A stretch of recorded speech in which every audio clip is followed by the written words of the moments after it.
Okay, welcome to grade 11 college math, and we're in the unit 2 of personal finances. Lesson 2, we're talking about the different types of investing, different types of different types of accounts that people can have. Now you would have this handout either blanked out like this, or sometimes I would share the filled out one for you. In this case, me writing in all these writing in will be pretty messy because of the marker and the marker tools, and then also my handwriting admittedly is not that great. So we're going to go ahead and go to the next slide where I have it all filled in to you. And I do have a few little pointers that I'll jot in when I feel it might help you. Here we'll talk about each one. So we did talk about savings and checking accounts yesterday or last class. And so just a quick recap. Um, our savings accounts are there to deposit account which pays interest but cannot be withdrawn by check. Usually we don't use checks in our savings accounts. And we have high fees when we do withdrawal. All right. Usually, again, I said before we were going to park our money there.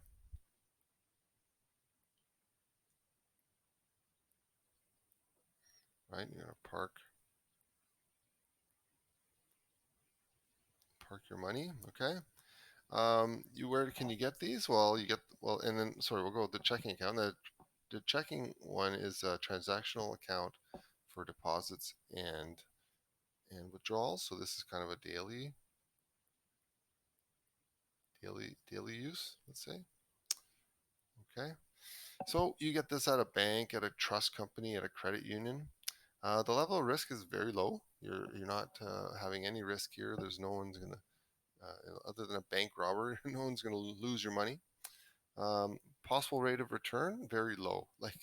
Uh, it's not really going to make you very much rate of return. So when we say a rate of return, we mean if we invest our money, how much will it give us?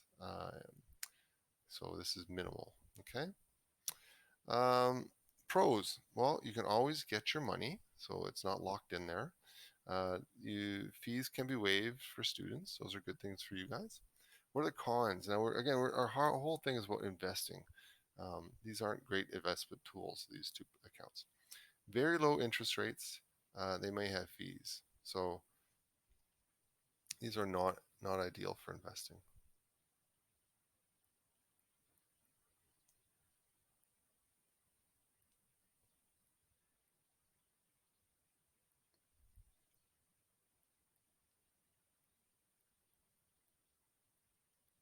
Okay, so not really meant for investing. All right, here's one that people often use. It's called a GIC. GIC stands for Guaranteed Investment Certificate. It pays interest at a fixed rate, and you usually agree upon this um, at the beginning. So it's usually agreed upon at beginning. Okay, so if you're going and you will know if you're putting $5,000 into a GIC at a rate of 3%, then that will be agreed on, and those won't change. Those times won't change.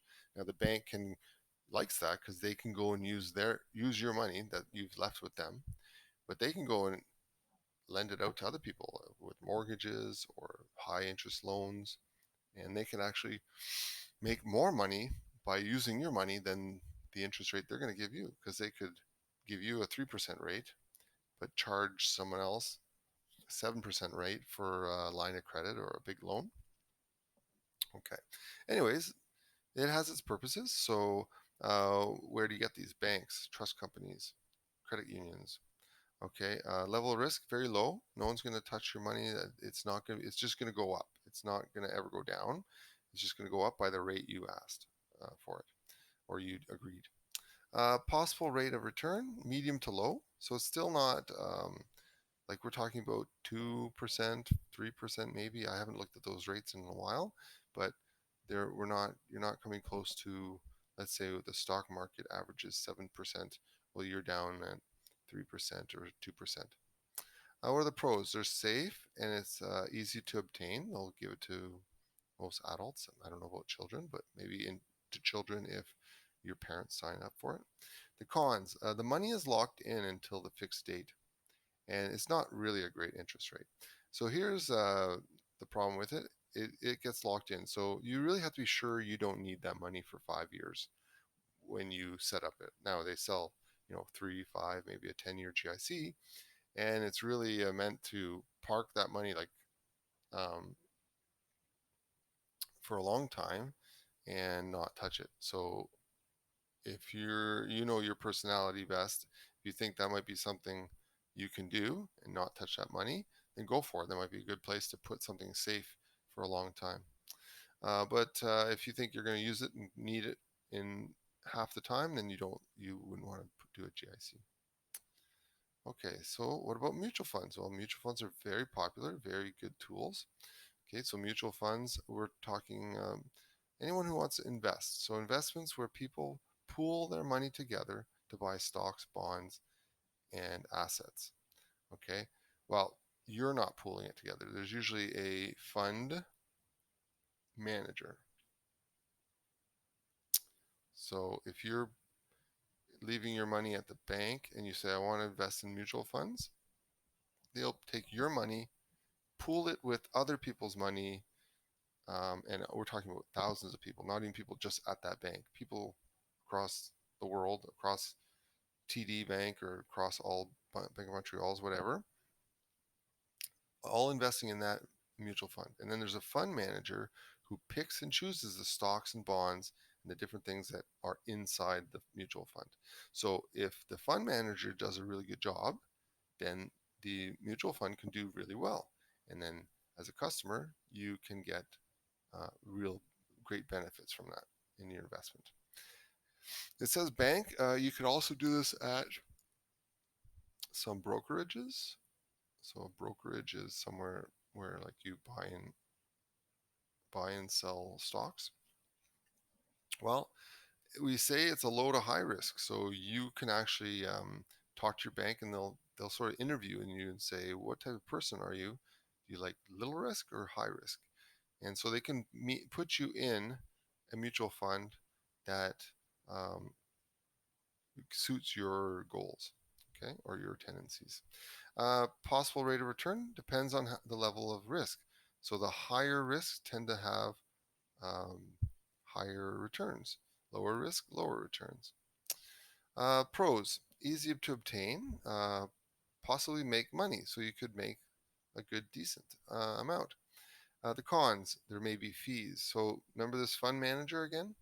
Well, he has to get paid. So there's sometimes you lose, you might lose 1 to 0.5% or something, for example, or you might lose up to 3% of your earnings. So if the fund earns 8% interest or interest rate of 8%, well, 3% is going towards the fund manager. So now it's down to 5. So just keep in mind, if you go too risky, what if the fund manager doesn't do a good job or the market crashes, or then you could lose money. So there is a risk there. Okay, what about stocks? Well, stocks, we hear about them all the time going on the stock market, and anyone can buy and sell stocks. So what are stocks? Stocks are the capital amount raised by a corporation, so a big company, to by letting pieces of its company be sold as shares. So you can buy shares of Air Canada. You can buy shares of Tesla. You can buy shares of Google. And if Google does really well, each one of your shares increases in value. If Google does really poorly and their share price goes down, then your share price goes down.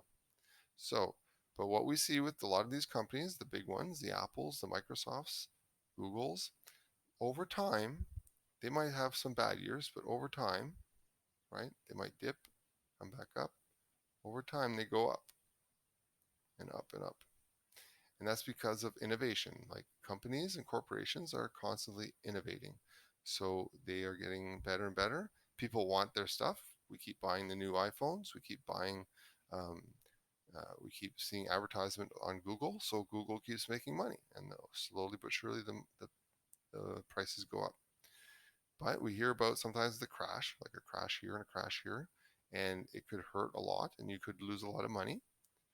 But and I'm not an advisor. I'm not going to give you advice here, but some people will hang on and eventually comes back again. Or some people are smart and they sell their money before they think a crash is going to happen. And when the crash happens, they buy their money and you can gain that money back. Anyways, you could have a whole course about this stuff, but we're just talking about it for one part of a lesson.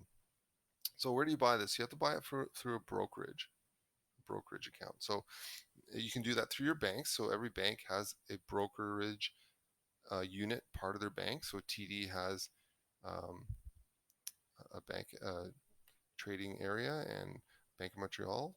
There are some other ones that are online, like a different one. One in Canada is called Questrade. You can join an online brokerage.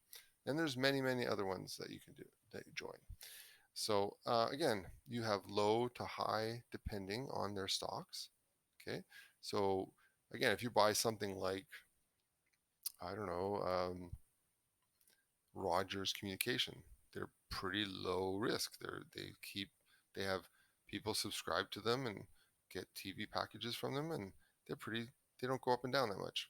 You get something like um, Tesla, which is a new technology, electric cars, and we see up and down, up and down, up and down. We don't know if it's ever going to go down forever or if it's going to come up again. So maybe it's high risk. It really depends on the stocks. Anyways, at the top it says again, what's your possible rate of return? Well, it could be negative, or it could really be high if you're smart or you're lucky. Sometimes it's just luck. Sometimes we're lucky. Does anyone really know what the stock market's going to do? Not really. So it comes down to try and be smart about it, try and be safe, and be lucky sometimes. Possibly could okay. So the pros is it could possibly make a lot of money. So if this was for retirement or you're trying to save money to put money into work for you, then that could be a really good thing. You could possibly lose a lot of money and feel really down and in trouble with some money if you're losing too much. Okay, here's a really important tool that all Canadians use or should be is your registered retirement savings plan. So this is an investment set up to provide income after retirement, and it may be within mutual funds or stocks. You can actually have stocks. It's not written there. Stocks, and you choose your level of risk, a bank or a brokerage. So I'll just add that in there because things are not as tight as they used to be. You can do it through bank, brokerage. Okay. Usually very low, but I'll say too high because if you're, it depends what, well, no, we'll say high and medium. Depends if you're letting someone else manage it or if you're going to try and manage it on your own. If you manage it on your own, you might get a little risky with some of the things you're buying. Okay. Possible rate of return is, low to high, or low to medium. Okay. Because this is assuming that you're just going to go with mutual funds. Well, what did mutual funds? Depending on your level of risk, low to high. There are some rules that follow in that will help you keep it as a safer bet. But for the most part, people are trying to uh, build up wealth gradually through their RSP over a long period of time. So through all your working years, just keep contributing to it. And by the time you retire, you're going to have a nice little nest egg, like they say. Okay. Now, the reason why an RSP is an advantage is you're not getting taxed on it. No income tax while you're in your main working years. And when you withdraw it, you'll get taxed at a lower amount because you're making less money, so you're going to get paid, or you're going to get taxed less when you're 65, 70 years old and you're using that money. It tends to be safer because there's some regulations and how you can, what you can do. You can't be a risky stock trader in your RSP account. Okay, it has to be. There's some rules that you have to follow. And then in the cons, it's locked in, and you pay a lot to retrieve it. So these are two separate points. It's locked in for years, okay, until retirement. Sorry. Well, yeah, until retirement. At retirement, and you pay a lot. You pay a lot of money, like almost like a penalty if you take it out too early. We also have our ESPS. Okay, that's a registered education saving plan. This is how you save for your child's education. Maybe within mutual funds or stocks. I'm going to say that again. And you get to choose sort of the level of risk in consulting with your bank. It's very low risk because things are regulated. Okay, and your rate of return, um, low, low to medium, I would say, because it's a lot like the RSP. Plus, you get a government money. So if a child does not use it, sorry, well, yeah, we'll talk about this here. So if a child does not use the money, the parent gets it back minus what the government put in. So it's like the government's going to give you, um, let's write this down. So the government gives you $500 for every 2,500. So for every $2,005 your parents put in to a savings account, then the government will match it with 500. So over the course of years and years and years, I think it ends up being 15 years, you get 7,500 of government money. Okay, and that's money that's like a gift, right? So you don't want to lose that. So that's why if you end up going to school, that money is there to use. Now, being in grade 11, you would have a good idea whether your parents have started this or not, like many years ago. And if they haven't, then they probably have another plan for helping you with school because it may be too late to get any benefit from doing this. Now, you going, fast forward 10 years, maybe more, maybe 15, who knows, in the future, when you have children, just remember there's some really good programs that exist for parents to invest for their children's education. It is locked in. It's you do have a minimum contribution required to open it up, and there are some there is individual plans versus family plans. So if you have like more than one kid, you might do a family plan where it groups the money together. The last one that's not here, and it really should be, is the TFSA, which is tax free savings account.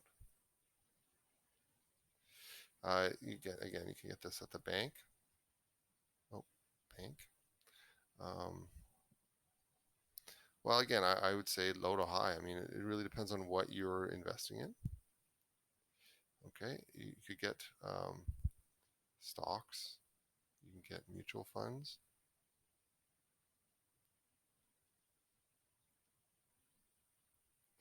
Okay. What is the advantage here? Well, no, the possible rate of return is low to medium, low to high. Depends what you're doing with it. Okay.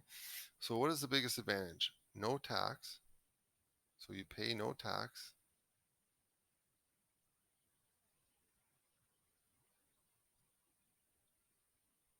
on the interest you earn.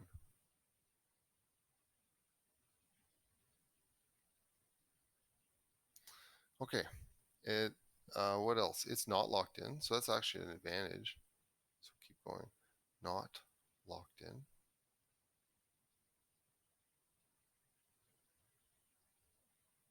Not locked in. What's a disadvantage to it?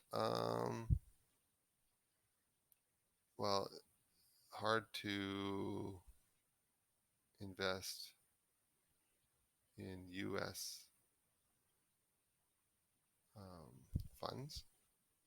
You get kind of taxed on it differently. Okay. So, anyways, that was a roundup of many different investment styles or accounts that you could consider in the future. Thanks for joining me. See you next time.